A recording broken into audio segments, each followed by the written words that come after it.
السلام عليكم ورحمة الله وبركاته. أعزائي المشاهدين، أهلا وسهلا بيكم في فقرة جديدة من فقرات مان تو مان. هنتكلم النهاردة عن كأس الأمم الإفريقية والمقامة في كوديفوار 2024 مطلع العام القادم إن شاء الله، وتحديدا في 13 يناير، واللي بيشارك فيها المنتخب المصري على رأس مجموعة طبعا فيها بيتصدرها المنتخب المصري، يأتي خلفه طبعا منتخب غانا ومنتخب الرأس الأخضر منتخب كاب فيردي، بالإضافة إلى منتخب موزمبيق. منتخب مصر طبعا هو حامل الرقم القياسي للفوز بالبطولة ب7 بطولات، طبعا بفارق لقبين عن أقرب منافسيه المنتخب الكاميروني صاحب ال5 ألقاب. منتخب مصر بيقع في مجموعة طبعا زي ما قلنا فيها غانا وكاب فيردي وفيها منتخب موزمبيق. المنتخب المصري هيتم اختيار العناصر طبعا، وهيتم تشكيل الافكار والهويه بتاعه طريقه لعب المنتخب المصري من قبل المدير الفني روي فيتوريا، من خلال اللاعبين اللي هيتم اختيارهم. طبعا العناصر هتكون حق اصيل للمدير الفني في اختيارهم حسب طريقه اللعب المناسبه، واللي هو شايف ان هي تنفع يدخل بيها خلال منافسات البطوله اللي هتقام ان شاء الله في كوديفوار.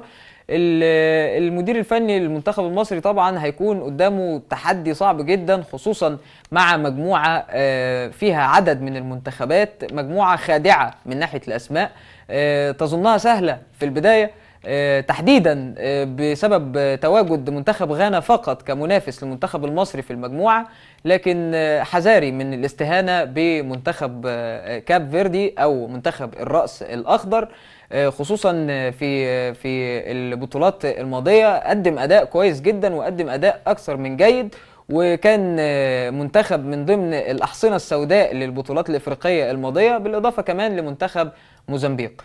المنتخب المصري هيستهل مشواره في المجموعات بملاقاة منتخب موزمبيق، ويعتبر هو الحلقة الأضعف في المجموعة نظريا.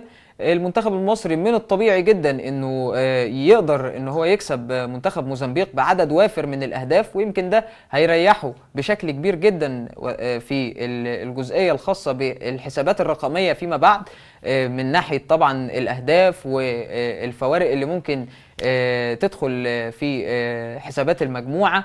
من البدايه لازم تقدر انك تحقق اكبر عدد من الاهداف على موزمبيق في مباراه الافتتاح، خصوصا انك في الجوله الثانيه هيتم مواجهه منتخب غانا، والمباراه طبعا اللي يعتبر قمه المجموعه هتكون في الجوله الثانيه. وزي ما قلنا منتخب الرأس الاخضر لازم يتم الاستعداد ليه جيدا، لانه المنتخب اللي يعتبر مجهول بالنسبه لمعظم المنتخبات الافريقيه، لكن بيقدم اداء ثابت في معظم البطولات القاريه اللي بيشارك فيها، وكان دايما ليه يعني الافضليه في اوقات كتيره في الصعود من المجموعات.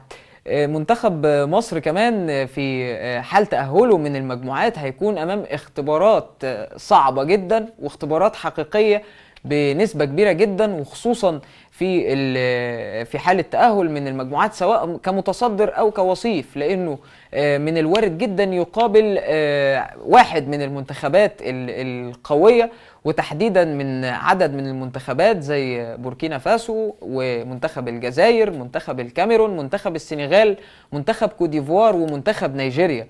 منتخبات كلها قوية، وهم في مجموعاتهم الأقرب نظريا برضو للتأهل، سواء في مركز أول أو وصيف. حتى الموضوع يعني بيكون دايما منحصر في حتة التصنيف، يعني كوديفوار معاها نيجيريا في تصنيف أول وتاني، هتلاقي كاميرون والسنغال تصنيف أول وتاني، فالموضوع هيكون صعب جدا، خصوصا مع تواجد يعني منتخبات يعتبر منتخبات قمة في القارة الإفريقية ومتواجده كتصنيف تاني. طبعا ده بيعطي البطوله قوه، وبيعطي المنتخب المصري صعوبه في المواجهات في الادوار الاقصائيه. فان شاء الله بامر الله المنتخب المصري يحسن اختيار العناصر اللي تقدر ان هي تخدم مصلحه المنتخب وتقدر تكون مؤثره في نتائج المباريات، وان شاء الله بامر الله نوصل لابعد النقاط طبعا في البطوله الافريقيه القادمه، وان شاء الله بامر الله المنتخب المصري يحقق الرقم القياسي او يعزز من الرقم القياسي اللي هو اوريدي كده كده صاحبه برصيد 7 ألقاب، وان شاء الله بامر الله يقدر يحقق اللقب الثامن في كوديفوار 2024.